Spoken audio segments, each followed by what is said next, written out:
Tapping para bruxismo en adultos. Este método es alma magnética. Vamos, entonces, primero, identifica tu emoción. Respira profundo y revisa con estas preguntas. ¿Qué te aprieta por dentro? ¿Qué no estás diciendo? ¿Qué te está comiendo por dentro? Vamos a escoger una emoción principal. Puede ser rabia, tensión, frustración, impotencia, miedo, agotamiento, etc. Evalúa y del 1 al 10, ¿cómo te sientes? Quédate con ese número. Ahora vamos con la frase de bloqueo en el punto karate. Repite mientras haces esto. Aunque aprieto la mandíbula y cargo con esta tensión, reconozco lo que siento. Aunque mi cuerpo intenta hacer silencio con fuerza, acepto este momento. Aunque me cuesta expresar lo que me molesta, aquí estoy reconociéndolo.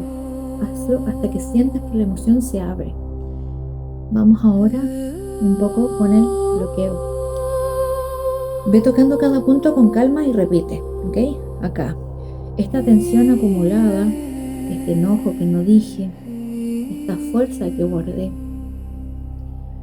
este impulso que tragué, este cansancio por aguantar, toda esta presión emocional, todo esto que no expresé. Puedes hacer 1 o 2 rondas.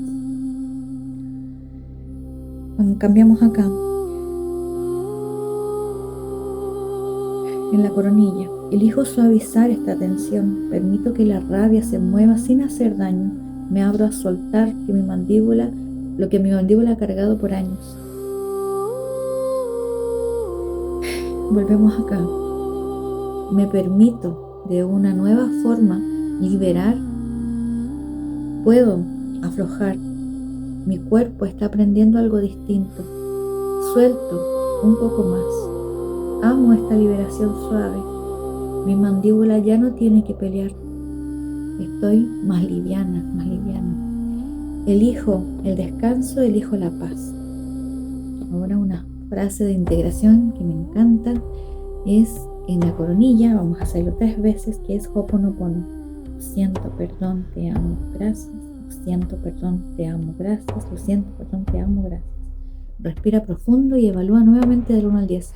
Si aún queda alguna carga, repite el ciclo. Tu mandíbula no está fallando, está defendiendo tu voz, y cada vez que haces un tapping la estás liberando. Si resonaste con esta información y quieres ir más allá, te invito a una sesión para conocer qué quiere decir el síntoma. Nos vemos.